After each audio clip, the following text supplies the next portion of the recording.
So Judges chapter 18. This is the second part of the Micah story. We're going to be talking about the Danites as well. I do have this map. We'll be getting to this in just a moment. But let's read verses 1 through 6 and look at it section by section.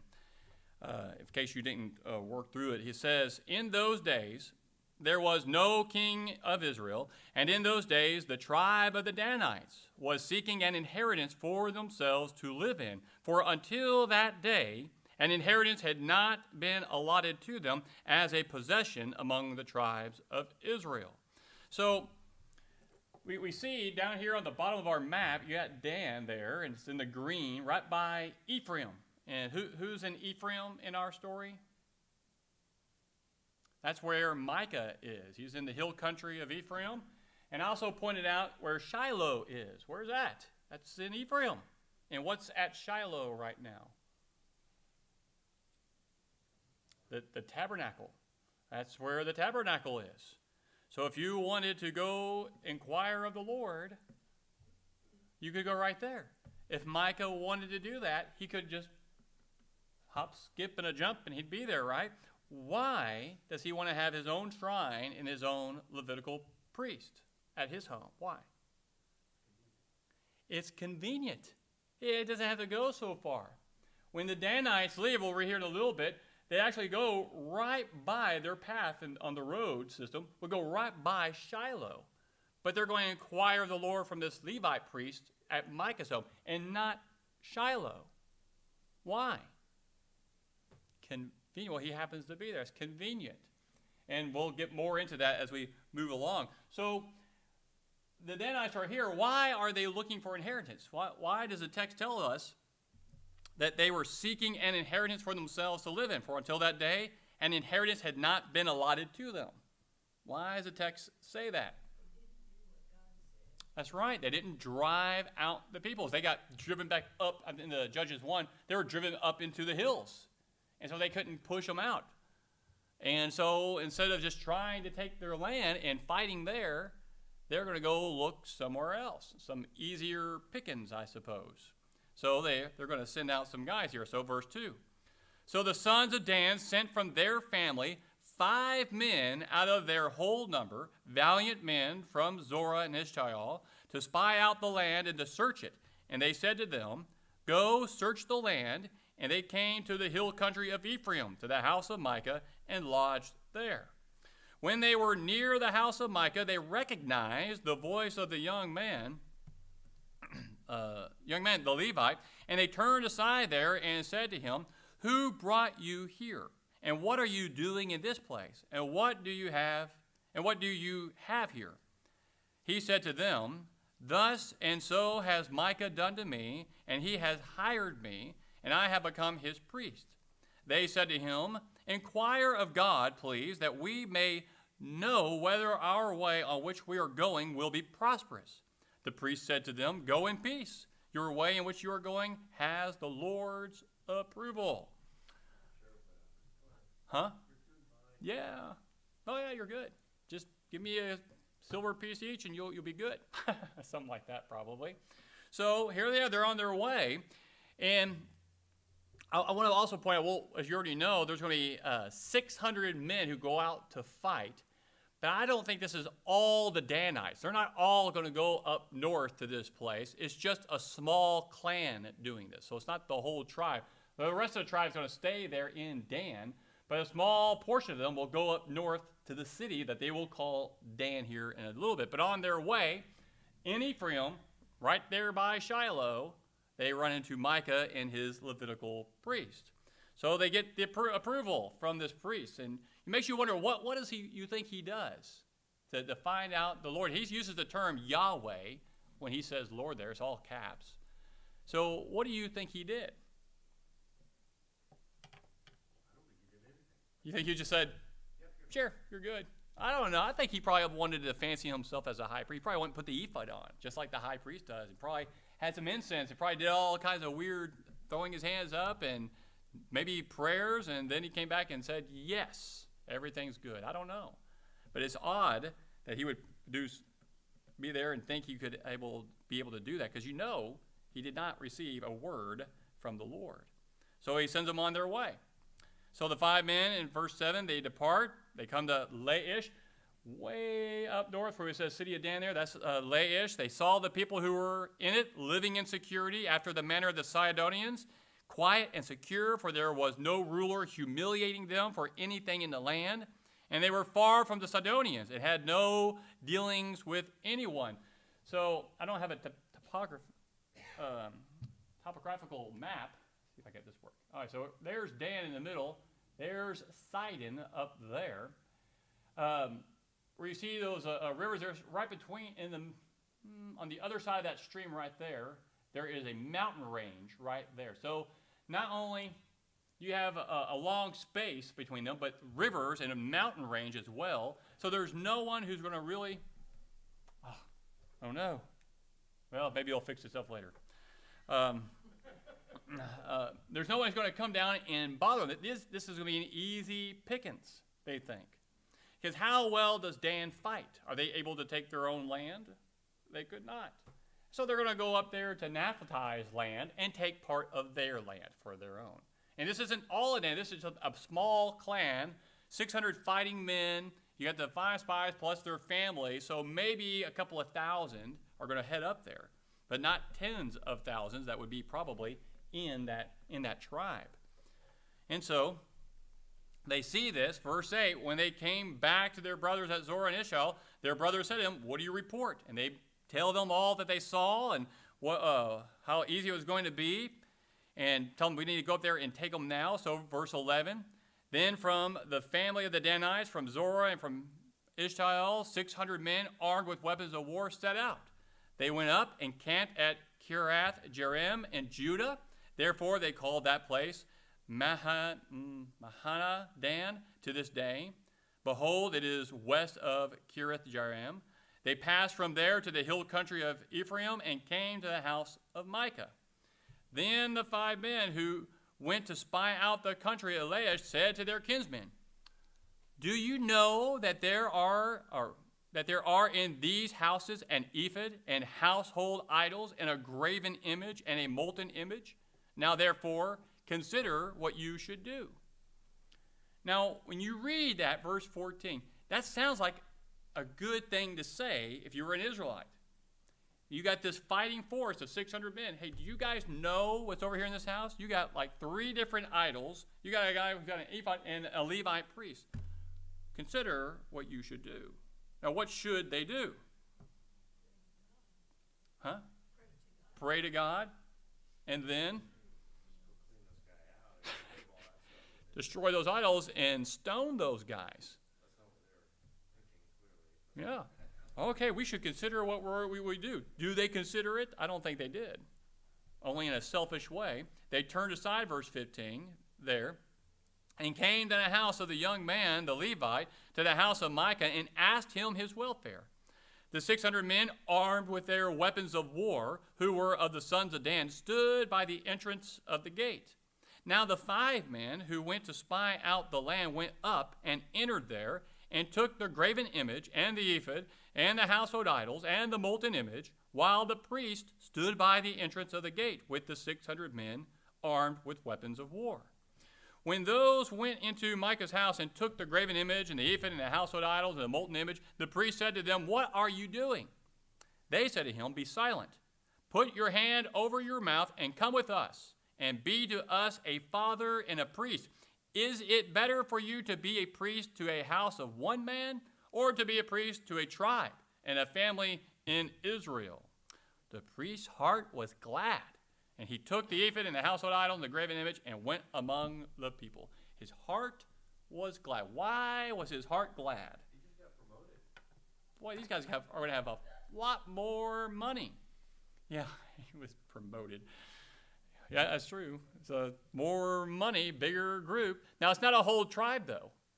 He's not going to be a priest to a whole tribe, to a clan. So he's going to go with them up north. So they take him. Where are we at here? Verse 21. Then they turned and departed and put the little ones and the livestock and the valuables in front of them. Why does the text tell us they did that? Why would they do that? So you got 600 fighting men. They take their livestock, the little ones, and the women, they put them up front. Just in case someone comes and there's a battle. Going through training, we always put the slowest people to the front so we don't lose them in the back. That is true. That's right. So that was part of that. That could be, but it sounds like they weren't doing that in the beginning. So they did it this time, or at least the text told us they did it for a reason. And I'm guessing it's probably because they're probably going to get attacked, and so we don't want them getting in the middle of that. But that is true. In the army, we did the same thing. You would put the slowest out front. Otherwise, you end up with a gap between them because we didn't slow down for them. So they put them out front, and where am I at? 22. When they had gone some distance from the house of Micah, the men who were in the houses near Micah's house assembled and overtook the sons of Dan. They cried to the sons of Dan, who turned around and said to Micah, "What is the matter with you that you have assembled together?" He said, "You have taken away my gods, which I made, and the priests, and have gone away. And what do I have besides? So how can you say to me, what is the matter with you?" What is wrong with that statement? I brought it up in the Pew Packers, I think. You took my gods. Okay, so how do you take someone's gods? I mean, doesn't that sound ridiculous? You're worshiping this thing to be your God, and someone came along and took it. And if it was a god, couldn't it do something about it? You would think. It sounds like Rachel, and she stole her father's gods. That's right. And then she hid, oh no, they're going to find my gods. I'll hide them underneath me. I'll sit on them. There, it's okay, God, you're safe. Right? Michael also with the household god that you put in the bed, and so people would think it was David. That's right. That's right. I forgot about that one. She had her household idol, and she used to, I mean, not thinking. They don't think. And like the 5 spies told the 600 men, consider what you should do. If they really considered and actually thought, they would know what they should do. But they didn't actually consider. They just acted on what they wanted, and that was it. So, what is the matter with you? And then he tells them in verse 26, so the sons of Dan, verse 25, the sons of Dan said to him, do not let your voice be heard among us, or else fierce men will fall upon you, and you will lose your life with the lives of your household. So the sons of Dan went on their way, and Micah saw that they were too strong for him, and he turned and went back to his house. Okay, what's wrong with verses 25 and 26? They're brothers. They're all Israelites. And they just threatened to kill him. Not only they're stealing from him, they're threatened to kill him and his whole household. Man, what's going on? What is happening in Israel? There is no king. There is no king. Everyone's doing what is right in their own eyes. There is no focus on God. No one's thinking about who they are, our theme for this year, 2023. They're not thinking about who they really are, only about what they want. So they take it. In verse 27, then they took what Micah had made and the priests who had belonged to him and came to Laish, to a people quiet and secure, and struck them with the edge of the sword, and they burned the city with fire. And there was no one to deliver them, because it was far from Sidon, and they had no dealings with anyone. And it was in the valley which is near Beth Rahab, and they rebuilt the city and lived in it. They called the name of the city Dan, after the name of Dan, their father, who was born in Israel. However, the name of the city formerly was Laish. The sons of Dan set up for themselves the graven image, and Jonathan, the son of Gershom, the son of Manasseh, he and his sons were priests to the tribe of the Danites until the day of the captivity of the land. So they set up for themselves Micah's graven image, which he had made, all the time that the house of God was at Shiloh. All right, there in verse 30, we get the name of the Levite priest, Jonathan, the son of Gershom, the son of Manasseh. New American Standard says. Anyone got a different name there than Moses? There's just one Hebrew letter difference between Moses and Manasseh. And there are some older manuscripts that actually say Moses. And so some people, some scholars think that a scribe didn't like that Moses' name was being ascribed to this fella and changed it to Manasseh. We don't know if that's true or not. It could be Manasseh, could be Moses. But it would be more hard-hitting, I think, if this was a descendant of Moses, this Levite, and this is the way he acted. Unbelievable.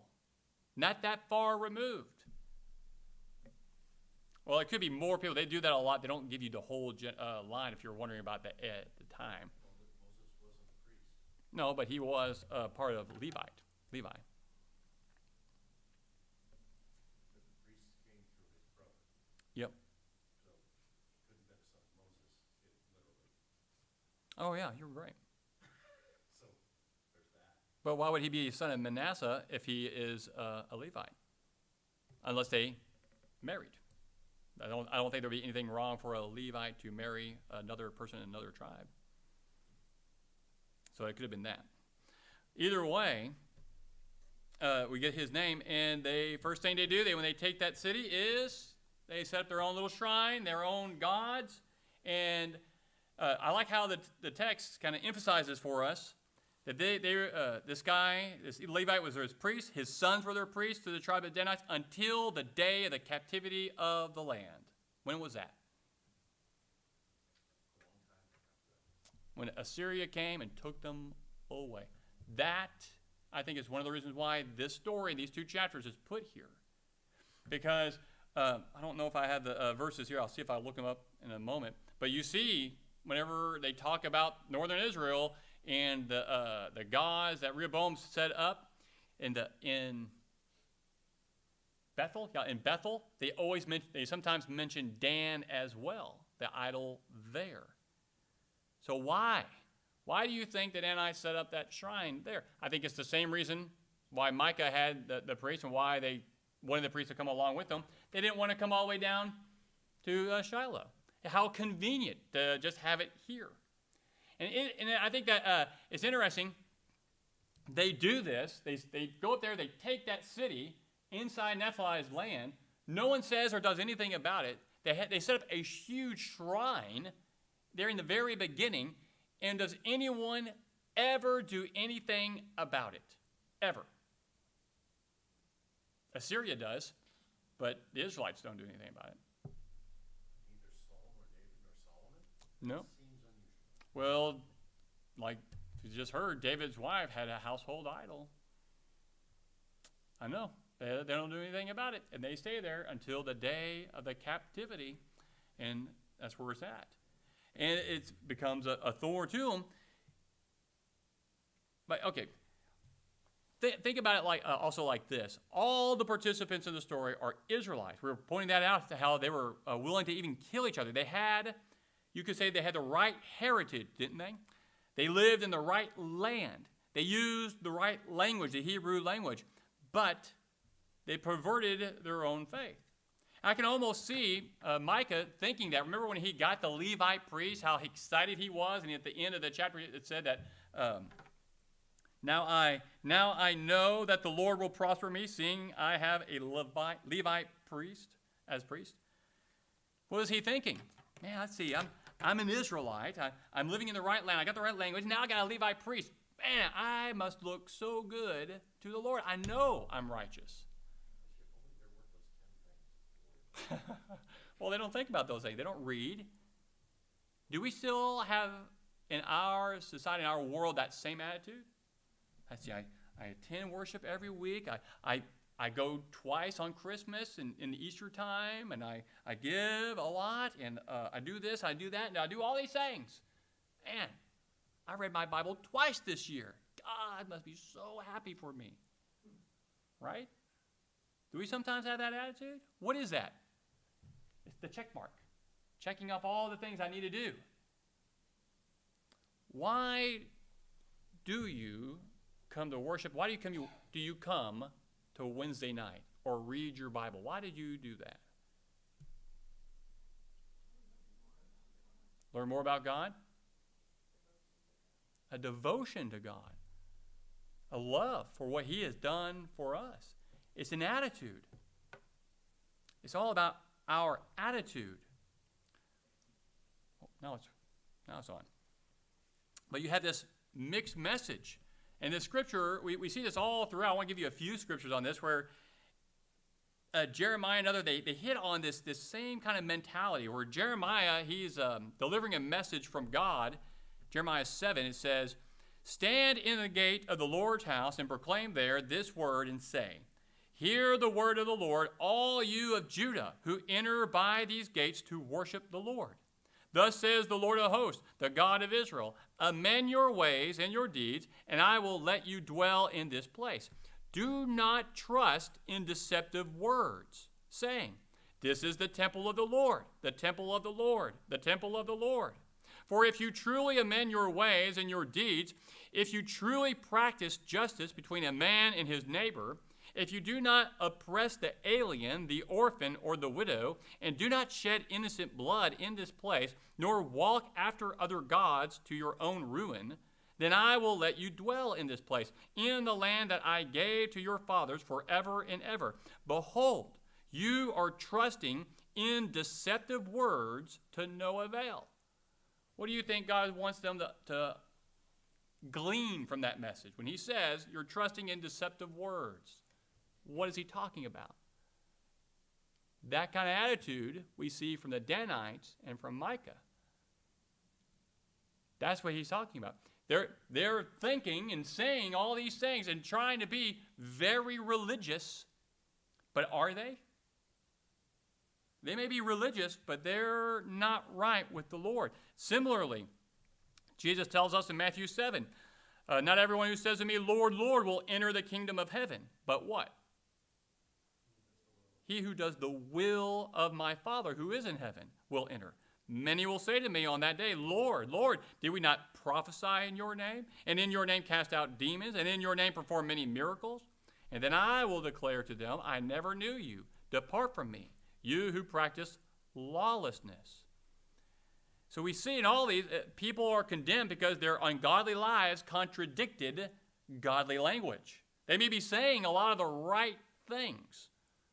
Did Micah need to go to a priest? And did he need to worship God? Did he need to do and say a lot of the things we did hear him say and do? And even the Danites, should they be inquiring of a priest to what is the will of God? Will he prosper us on our way? Those are all the right words. Just the wrong motivation, wrong people, wrong place. But they didn't think that mattered. They were just playing, I think, at religion. The temptation, I think, that our text most shows confronts our tendency to obey God in a selective way. That's what I see happening. It's not obedience at all. It's like a person who is very strict about their doctrinal teachings, but they may be sleeping with their boyfriend or their girlfriend. Or maybe they're careful not to do that, but they constantly gossip and are hateful or hurtful to others. Or maybe they're not hateful, but just does not care about others or what's lost or people that are hurt. Or they are caring about people, but they ignore doctrinal teachings. And so there's this wishy-washy of, I want to do this, or I'm going to focus on this, but I'm not going to care about this or this or this. I'm just going to do the things I like doing. I like going to worship service on Easter and on Christmas. Or I like a lot of things I read in the Bible, but not baptism. You know, I enjoy worship service, but I need to be more energized. And so I'm going to find a place that has mechanical instruments, and they jump around and sing and dance. Do people do that? Yes, still. So they're going to find a place that kind of more in line for what they're looking for, rather than what God is looking for. And so this story of Micah reminds us that real faith can die even when the name of God is on our lips, right? Paul wrote of this same danger to the Christians in Rome when he said this in Romans 2. You therefore who teach another, do you not teach yourself? You who preach that one should not steal, do you steal? You who say that one should not commit adultery, do you commit adultery? You who hoard idols, do you rob temples? You who boast in the law, though you're breaking the law, do you dishonor God? Sin can enter into the life of any Christian. And when Satan catches us off guard, that's when he does that. When we get into that mode where we're just going through the motions or just saying the right thing, but it's not affecting the heart. And it can happen to us at any time. Because he's always like a roaring lion, prowling around, looking for someone that he can devour. I like the story of chapters 17 and 18 with the Danites and Micah because I see this in a lot of churches nowadays. I see it in our culture. I like football. I like watching football, but I've had this discussion with people. I get a little frustrated when I see them when they score. When they make a score, they do this. I don't like that. I get a little frustrated when I see them getting down on their knees and praying, or even praying for someone who is injured. I get what they're doing. I think that's, to a certain level, a good thing. But I also see these same guys doing drugs, beating up on their girlfriends or whatnot, going to jail, or all kinds of problems, like whether it's the NFL or in college. There's all kinds of problems. I'm not saying they're all that way, but a whole lot of them are. There's a lot of looks that look religious, but the life doesn't match up with some of those things they do. And I see that in our society. I see a lot of, I'm always shocked when I see those polls and they'll say 89% of Americans believe in God, the Christian Judeo God. And I'm like, really? Because I don't see it. Do you see that? Do you think 89% of our country believes in God? They may say they do, but if they really believed, where would they be? They would be here. They'd be studying their Bibles and doing God's will. When you read through the book of Judges, what do you think the poll would be if they did poll all the Israelites? How many of the Israelites would say they believed in God? But do you see that? The Danites did. Literally, they said, is God, Yahweh, Right. going to bless us? They asked the right question. They asked the wrong Right. They didn't have much discernment, but they asked the right question. But believing, really, if you really believed and you understood that, that would change something in your life, wouldn't it? It would. You would do it the right way if you really believed. If you believed stepping off this ledge right here would be certain death, would you step off? But you already said they didn't know. They didn't read. They didn't know. They didn't care. They could have known. You can't tell me they didn't know about Shiloh. You couldn't tell me they didn't know that they needed to be over there. They could have gone over there. They weren't thinking it through. I don't know. I would think they did. But they didn't care about that. They may say they believe, but they don't act on it. My point is, there's a lot of right words, wrong actions. And it's just like today, a lot of the right words, wrong actions, back and forth, very wishy-washy. And I think it's permeated our society, it's permeated our country, it's even in the church. As we look around, even in the Phoenix Valley, there's congregations that have the name Church of Christ on it, but they don't look like the Church of Christ. Why is that? Because they're not getting into the Word. And I could go in there, and I bet you they would know the Ten Commandments, and they would know many things about the Bible, but they don't stop to really think about what that Bible says or consider what it says. Or like when you sit down with your denominational friends and talking about baptism, and you bring up 1 Peter 3:21, baptism does now also save us. But they don't stop to really think about that. They only want to think, how can I make that fit my ideology? And those are the things that not only will we continue to deal with, but It will always be around in every generation. It was there then. It's here today. There's nothing new under the sun. Any other comments or questions? I need to probably wrap this up. I was just going Alex. to say that I think it's interesting when the 5 spies came through and they said that they recognized the voice. Oh, I wanted to say that. Yes. And I thought, well, that must not be his personal voice. He must have been praying or something. They must have recognized something he was doing. Must have been, reminiscent of other priests that they had heard. I didn't consider it. I was thinking more about he probably had an accent. You remember when the Ephraimites went over to the other side and then they were coming back, they couldn't say certain words, they had a different accent. Right. Yeah, and I would probably get killed. I would say it I wrong. was thinking how funny it must have been when Micah's at his house and the 600 guys roll up to his gate. And then the 5 spies that he knew, from their last trip, Yeah. Go up to his door. And he must have been thinking, what is he? I could just imagine him looking out his window going, man, who's rolled up on my driveway? Yeah. Oh, yeah. 600 Yeah, guys and out here with weaponry. that's why they tell the priest, cover your mouth, be quiet. I think they're coming out quietly. They're going to just try to secretly take everything. And then when he goes, like, what were they doing? Maybe he's going to ask the priest. Everything's gone. Yeah. But it's interesting that they seem to wanted the ephod, the household idols and so forth. Yep. I think it's a really good example of syncretic religion where people just want to take a little bit of this, a little bit of that.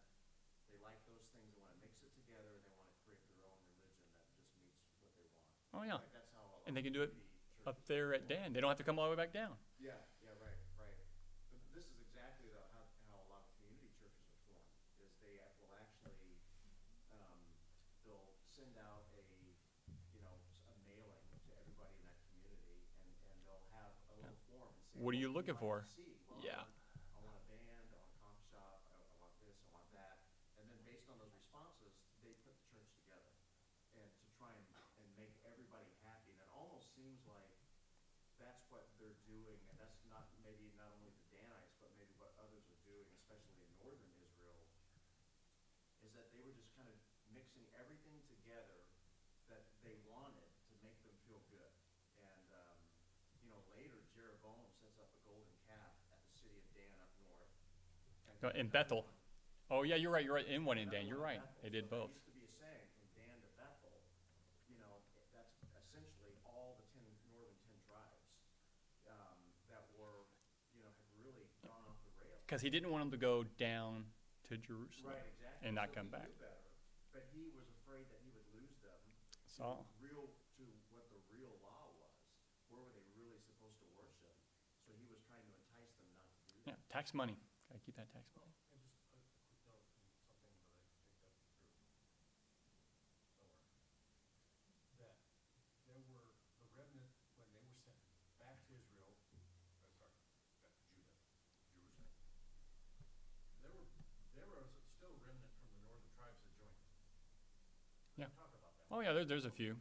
But there were still some faithful northern tribes, a handful, but they were there as well, besides the southern. That's through Nehemiah.